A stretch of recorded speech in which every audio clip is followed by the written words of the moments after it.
In this video, I'm going to help you change your mindset from spending mindset to saving mindset. Before you search for tips and hacks on how to start saving money, I think you should first address your mind and change your mindset. And that is believing that you are perfectly capable of saving money and understanding that saving money is a must-have skill in your life. Before you open a new spreadsheet and start to budget all your expenses, before you put money in envelopes or jars, I think the first step should be finding your motivation, a real motivation, and your reason why you want to go through this process and take a decision to start this process. Because the financial journey can be very long and very grueling, and sometimes it gets very, very hard to delay gratifications and save money to rainy days or to your future instead of just spending and having fun. And I think the only way to persevere this challenge is by having a very, very solid reason why. So I'm Raz, and this is my personal finance channel. And in this video, I'm gonna present you with 7 hacks to your brain, 7 thoughts that you must adopt in order to pursue your financial journey. So please hit that like button, it helps a lot. And let's begin. First, you have to understand the very simple fundamentals of personal finance. If your income is smaller than what you're spending, you will never get out of debt. You will always pay high interest on never-ending debt. You'll always live from paycheck to paycheck, month to month. You will always have financial worries. Every health emergency is one step away from bankruptcy. You won't be able to retire, and you will have to drive an Uber or work at Walmart until you're 80. If your income is equal to what you spend, it's still not good enough because you don't save money and you don't invest money, meaning you don't have assets and investments such as real estate or stocks that generate you with more money. You're not accumulating debt, but you're not accumulating money neither, meaning you still have to work till you're 80, driving an Uber or working at Walmart. Please understand this concept. Your income must be higher than what you spend. And the higher the gap is between those two, the better. This is the only way to grow your fortune and live without or with less financial worries. You can build your emergency fund and your retirement fund and investments that will work for you and build more and more fortune. The tools for building wealth are very simple. The first one is your income, and more income you can bring in, the better. The second tool is your ability to save money, and the more you save, the better. This equation is super important. It's the basic. The gap between your earnings and your spending is the reason why you are financially succeeding or financially failing.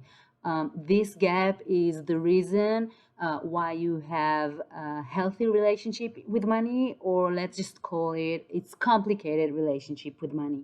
The second mindset changing thought is you have to understand that you don't have to have everything. Not everything is a must in life. Many things became a standard these days, and they weren't standard 20 or even 10 years ago. People lived happily without hair extensions or coffee machines at home. You don't have to buy clothes every week. You don't need 50 pairs of shoes. You don't have. Number 3 is surround yourself with people in the same mindset as the mindset you want for yourself. And that includes your digital environment. If you're a member in shopping groups on Facebook, then all you see around you is people shopping. And that is a very faulty image of reality that you have. Your perspective will change dramatically when you become a member in the opposite groups, such as groups around minimalism or personal finance groups. There, you'll meet people with very, very different point of view and habits. Get into those groups. Start following financial channels on YouTube instead of makeup tutorials on YouTube. And of course, smash that like button for the YouTube algorithm if you haven't already. Thank you.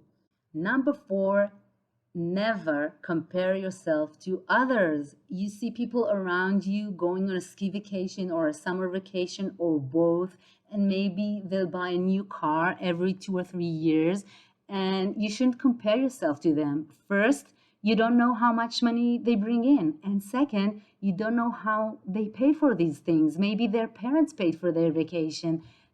Maybe they lease the car, or worse, maybe they take loans to pay for all those wonderful things, and they are deep in debt and in deeper hole than you are.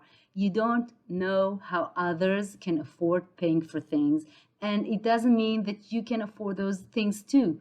Look into your finance and your cash flow and do the best you can do with it. Think independently. Don't try to understand how other have better life than yours. Number five, and this is a very important one, get to know your future self. Visualize your retirement and the level of lifestyle you wish for yourself. There's a built-in tension between your current lifestyle and your future lifestyle, because the more you spend today, the less you have to spend in your future, and vice versa. The more you save today, the more you have in your retirement. Don't just think that you better live and spend today while you're young and healthy and you still got your teeth, because tomorrow isn't promised. The average life expectancy in the US is 79. So you should at least consider the possibility that you will live till you're 80. And if you want to maintain a certain lifestyle in later days, then you need to sacrifice a little today.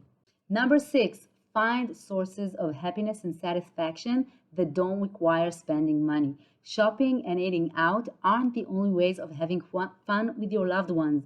There are many fun and cheap activities. You can enjoy a walk outside in the park with your spouse rather than having your date night in a restaurant or at the movies. If you're bored, you can pick up a book or watch TV. In fact, boredom is a psychological trigger for impulse shopping, so please find ways to entertain yourself. I'm not suggesting here that you give up on going out altogether. I'm just saying that you don't have to go out all the time. You don't have to spend money to have fun. For example, and I'm not ashamed to say that, many times I meet my friends at home. We buy 2 bottles of wine and we enjoy each other's company at home just as much as we would have if we had went to a restaurant. Number seven, be patient and understand that the process is long, very long, and never ending. It doesn't take 2 years to pay $100,000 debt, and there are no quick ways to get rich.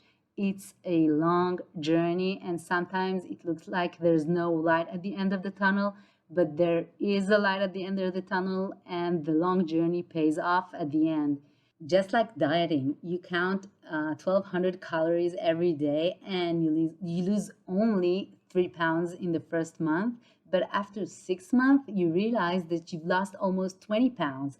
It's just like running. At the beginning, you run for 5 minutes on and off. And only after a few months of the effort starts to pay off, and you can run for 30 or 40 minutes. It takes time for new habits to stick. You build your money over time, starting with small amount and gradually progressing to bigger amounts. I hope this video will help you change your mindset and thoughts about money and will help you bridge over this downturn in economy. I know things went south in the past few months, but remember that after every negative cycle comes a positive one. I hope you enjoyed this video and I'll see you in the next one.